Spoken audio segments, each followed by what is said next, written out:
समाचार बुलेटिन समाप्त हुआ।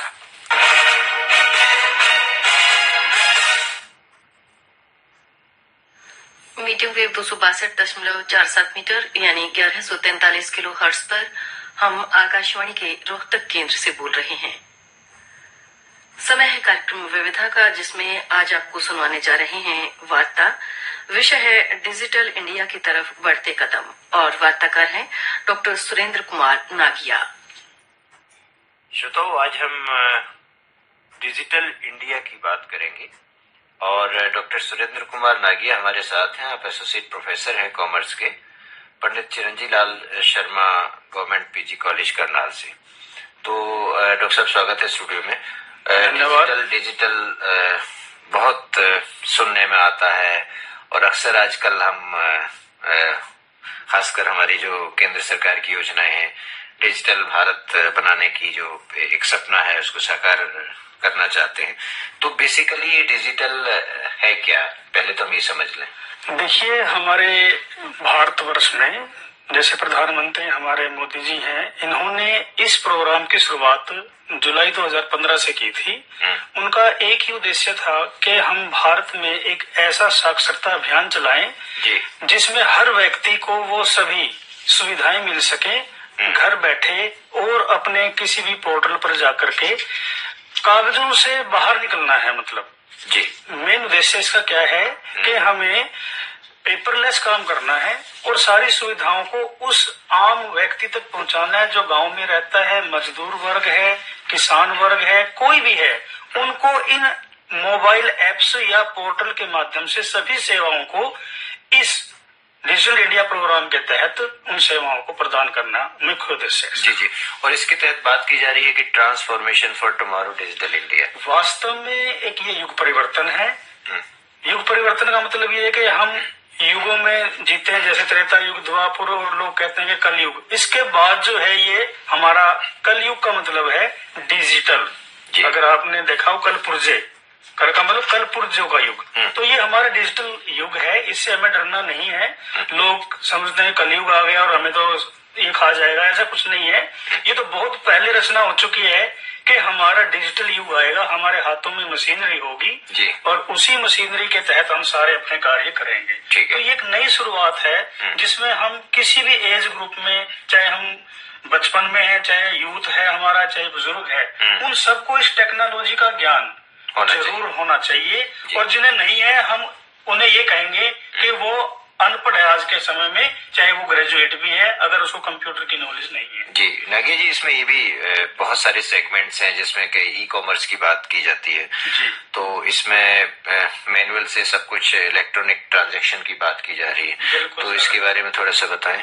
देखिए, आज से 20-25 साल पहले सारे कार्य जो है वो मैनुअली कागजों में होते थे और उद्देश्य ये था कि इन सभी को डिजिटलाइज किया जाए। शुरू में बैंकों में भी ये व्यवस्था की गई, तो बहुत से बैंक कर्मचारियों ने VRS ले ली, डर के मारे कि हम कंप्यूटर नहीं जानना चाहते।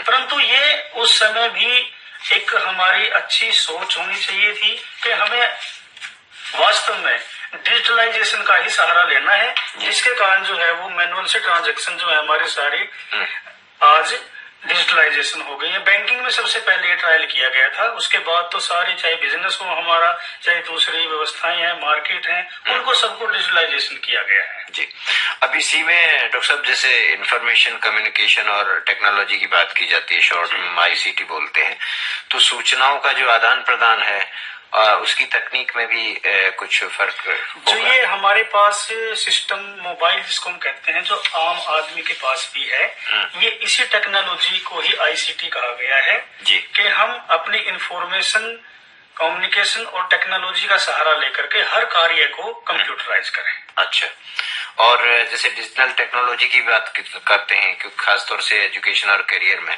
जी तो इसमें क्या कहेंगे आप? बहुत बड़ा योगदान है डिजिटल टेक्नोलॉजी का। कुछ क्षेत्र में आपको बताना चाहूंगा, जैसे एजुकेशनल क्षेत्र है, शिक्षा का क्षेत्र है, इसमें बहुत सारे ऐसे एप्स जो हैं सरकारी और गैर सरकारी शुरू किए गए हैं जिसमें विद्यार्थी जो हैं अपना ज्ञान प्राप्त कर सकते हैं। और आप देख भी रहे हो कोरोना के समय में ये सबसे ज्यादा इफेक्टिव अब हो चुका है, क्योंकि कोरोना जैसी बीमारी ने जब हमें घेर लिया तो हम ना कॉलेज में जा सकते, ना स्कूल में जा सकते बच्चे, तो उन्होंने घर बैठ करके ही जो है पढ़ाई की है। उस पढ़ाई का मेन माध्यम ये डिजिटलाइजेशन टेक्नोलॉजी है। यदि ये ना होती तो हम शायद आधे अधूरे होते। और आजकल ये भी बात करते हैं लोग सब कि हम बार्टर टू बिटकॉइन, मतलब ई करेंसी की जो बात की जा रही है, तो ये जो है एक बहुत लंबा सफरनामा है अगर हम करेंसी की बात करें जी। क्योंकि जब करेंसी का शुरुआत हुई बहुत, तो ये हमारा बार्टर सिस्टम था।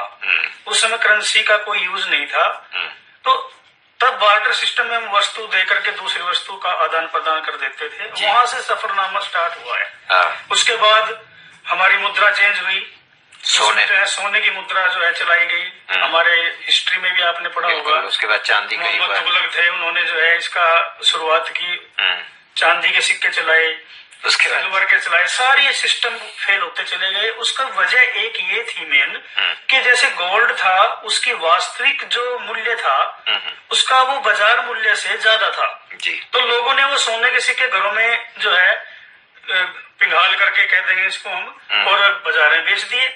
वैसे वो 100 रुपए का था, और अगर हम उसको इस तरह से पिघाल कर वो 500 रुपए बिक रहा था। तो वैल्यू का जो है जो डिफरेंस था बीच का, इस वजह से सिस्टम फेल हुआ। ऐसे सिल्वर में हुआ, चांदी में भी।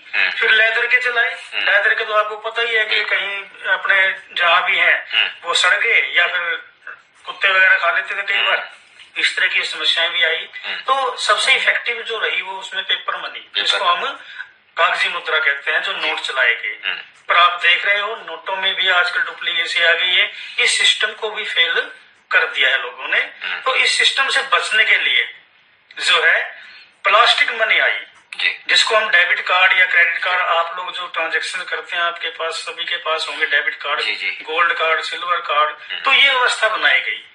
किंतु अब देखिए इनमें भी जो है हैकर्स जो हमारे हैं उसमें कानून तैयार कर लेते हैं इनका, और डुप्लीकेट एटीएम कर लेते हैं तैयार, और लोगों के साथ ठगी करते हैं। तो ये सिस्टम भी मुझे लगता है कि ये ज्यादा समय नहीं चलेगा। आगे आने वाले 2, 4 या 5 साल में जो है ये हमें इसमें भी कोई ना कोई नया सुधार करना पड़ेगा जी। जहां तक ये डिजिटल करेंसी की बात हो रही है, आजकल आपने सुना होगा क्रिप्टो जो है, ये क्रिप्टो या बिटकॉइन जो है, इस तरह की जो है मुद्रा चलेंगी, जो ऑनलाइन ही ट्रांजैक्शन करते रहेंगे हम लोग। हमारे हाथों में मुद्रा नहीं होगी। अच्छा। हाँ, क्योंकि आपको पता है कि जैसे आपके खातों में से, तो अब आजकल ये भी हो रहा है कि जो हैकर्स हैं आप पे मैसेज भी नहीं आएगा, ना आपने कोई ट्रांजैक्शन में पैसे निकल गए। तो इस तरह की जो शिकायतें आ रही हैं या जो ड्रॉबैक हैं इसके टेक्नोलॉजी के, उनसे बचने का एक यही माध्यम है कि हम डिजिटल करेंसी जो है उसका शुरुआत करें। ठीक है। अब डॉक्टर साहब ई बैंकिंग, वैसे तो ये भी ई बैंकिंग का एक मतलब दौर ही है, और इसमें डिजिटल पेमेंट्स की बात की जाती है, एप्स भी बहुत सारे बनाए गए हैं, तो इसके बारे में क्या कहेंगे आप? देखिए, बैंकिंग का सबसे मुख्य उद्देश्य ये है कि हम लोग जितनी भी ट्रांजैक्शन करते हैं वो ऑनलाइन पेमेंट्स हैं हमारी, और बैंक ने अपनी तरफ से पूरे सिक्योरिटी कोड लगाए हुए हैं, एटीएम फैसिलिटी दी हुई है। ये सारा डिजिटलाइजेशन सिस्टम है।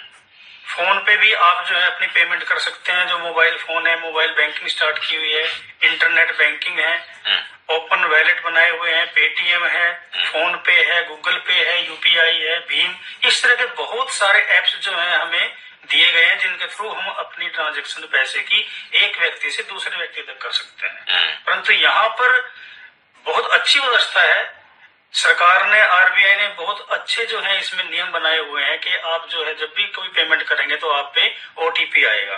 ठीक है। एक सिक्योरिटी कोड है कि कोई हैकर्स या कोई गलत आदमी आपकी पेमेंट निकालता है तो वो ओटीपी आपके मोबाइल पे आएगा। आपका उसका सूचक है कि आपकी पेमेंट हो रही है। आपकी पेमेंट जो है वो अलर्ट कर देता है। बैंक भी कोई आपने निकाल ली है तो भी ठीक है, नहीं तो कोई व्यक्ति इसमें हरकत कर रहा है। ठीक है। बल्कि अब आपने देखा होगा कि इन सिस्टमों को फेल करने के लिए भी हैकर्स जो है बहुत ज्यादा एक्टिव हो चुके हैं, और वो मैं इसमें यही कहना चाहूंगा कि कुछ पॉइंट्स हैं जिनको लेकर के हमें आम आदमी को अलर्ट रहना चाहिए। बिल्कुल, ई पेमेंट करते समय। हाँ जी, जब भी हम कोई पेमेंट करें, क्योंकि ये दौर आगे आने वाला, हमें फिजिकली बिल्कुल हमें रूबरू होना पड़ेगा। तो यहाँ पर कुछ ऐसे ट्रांजेक्शन के जो पॉइंट्स हैं उनको कभी भी आप किसी के साथ भी शेयर ना करें, जो मैं बता रहा हूँ। जो आपके पास ओटीपी आता है उसको कभी शेयर ना करें, बिल्कुल ना करें उसको। उसमें वैसे टाइम पीरियड लगाया उन्होंने, एटीएम का पिन न बताएं।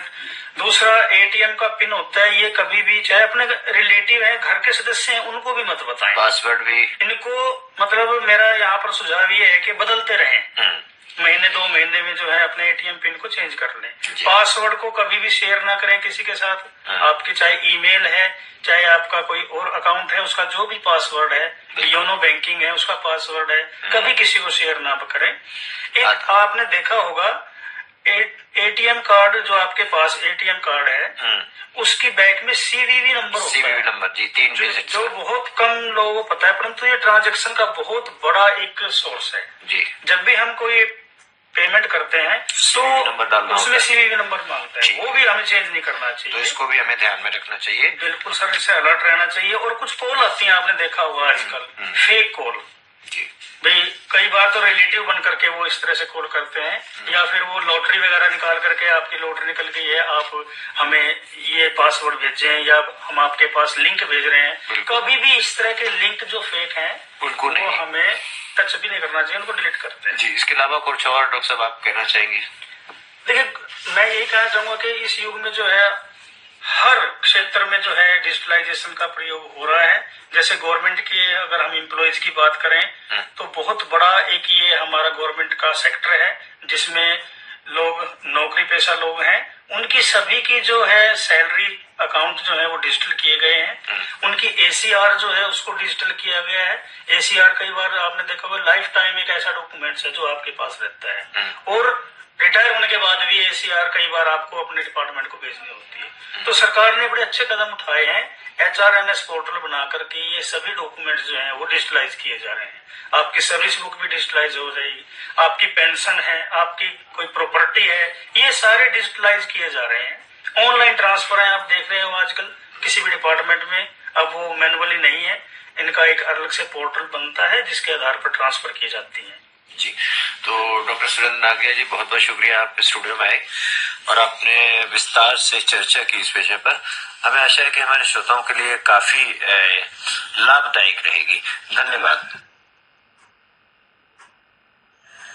विविधा कार्यक्रम में अभी आप सुन रहे थे डिजिटल इंडिया की तरफ बढ़ते कदम, इस विषय पर भेंट वार्ता डॉक्टर सुरेंद्र कुमार नागिया के साथ। इनसे भेंट की यज्ञदत्त मिश्र ने। ये प्रसारण आप सुन रहे थे आकाशवाणी के रोहतक केंद्र से, मीडियम वेव 262.47 मीटर यानी 1143 किलोहर्ट्ज पर। अब प्रस्तुत है दैनिक कार्यक्रम सुबह सवेरे।